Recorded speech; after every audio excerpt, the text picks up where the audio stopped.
On Saturday, March 21st, credible reports confirmed that Iran and Israel traded direct strikes on each other's most sensitive nuclear installations within the same 24-hour window. Natanz took the first blow early that morning. Hours later, Iranian missiles slammed into Dimona. And just 3 days before that, an unidentified projectile struck a building only 350 meters from Iran's Bushehr nuclear power plant, its one and only active atomic facility. Nobody claimed responsibility, nobody offered an explanation, and almost nobody is openly asking the most terrifying question of all: what happens when the next round lands even closer?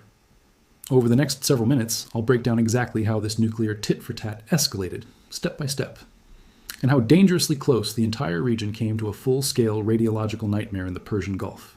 Iran's Atomic Energy Organization publicly confirmed the Natanz strike shortly after dawn. The Shahid Ahmadi Roshan enrichment facility, located roughly 220 kilometers southeast of Tehran, was struck for the second time since the current campaign began.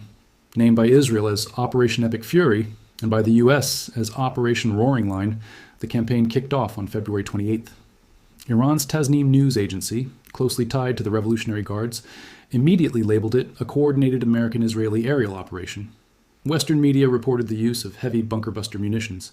The Atomic Energy Organization called the attack criminal, accused both Washington and Jerusalem of shredding every international nuclear safety agreement on the books, and then issued the single sentence they needed the world to hear: no radioactive material has leaked. There is no danger to local residents. Read that carefully. That is not a damage assessment. It is a containment reassurance. A government telling its own citizens that one of its underground centrifuge halls, packed with enriched uranium, just took direct hits from advanced ordnance. And the only good news they can offer is that radiation stayed inside. The IAEA was immediately notified. Director General Rafael Grossi repeated his urgent call for all parties to exercise maximum military restraint to avoid a nuclear accident. Russia's Foreign Ministry spokeswoman Maria Zakharova went further, describing the strike as a flagrant breach of international law and warning of the genuine possibility of a region-wide catastrophe. Israel's military issued a carefully worded statement. It had no awareness of any strike on its part. Notice the exact phrasing: not a flat denial, not a claim of responsibility, but deliberate ambiguity. When the IDF wants credit, it takes it. When it wants to reject involvement, it rejects it. No awareness leaves the door open for the U.S. to own the operation while giving Jerusalem maximum flexibility. Natanz is no ordinary outpost. It forms the absolute backbone of Iran's entire uranium enrichment program. The site was hammered during last June's 12-day war, again in the opening phase of this conflict on March 2nd, with satellite images revealing heavy damage to at least 3 major structures. Iran has now enriched uranium to levels with 0 legitimate civilian use. Western intelligence assessments put the current stockpile at enough fissile material for approximately 10 weapons, literally one short technical step from weapons grade. Every bomb that falls on Natanz narrows the gap between a conventional military strike and a full radiological release. Within hours of the Natanz hit, Iranian ballistic missiles slammed into Dimona and Arad in southern Israel, right beside Israel's premier nuclear research center. One missile achieved a confirmed direct hit on a residential building. The IDF itself verified the impact. Iranian state television didn't soften the message. They openly called it payback for Natanz.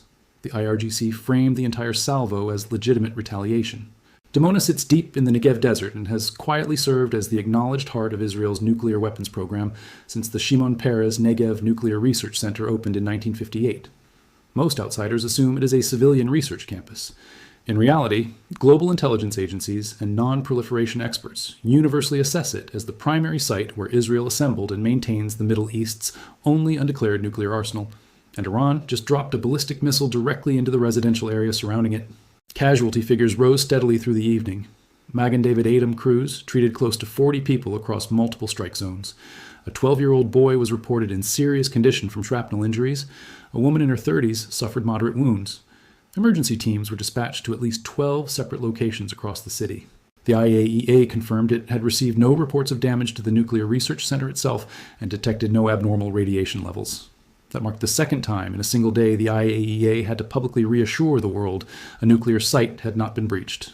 2 countries, 2 sites, same day. To understand how the conditions for Saturday's strikes were set, we need to rewind to Tuesday, March 17th.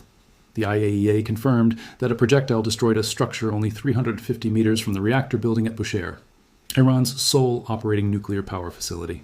It is a Russian-built VVER 1000 reactor, rated at 915 megawatts, connected to the national grid since 2011, with 72 tons of fresh fissile material and 210 tons of spent nuclear fuel stored on site. Those figures come directly from Rosatom CEO Alexei Likhachev, who warned that a direct strike on the reactor core would trigger a catastrophe of at least regional scale, exposing multiple Middle Eastern countries to radiation. Many assumed the projectile came from the US or Israel. High-resolution Airbus satellite imagery told a different story. The debris pattern fans southward from the impact crater, consistent with the projectile approaching from the north, not from the Persian Gulf or any naval platform. That raises the deeply unsettling possibility that the strike originated from inside Iran, an accidental launch, a malfunction, or a misfire. No government has claimed it. The IAEA has not assigned blame. No one seems in a hurry to investigate publicly.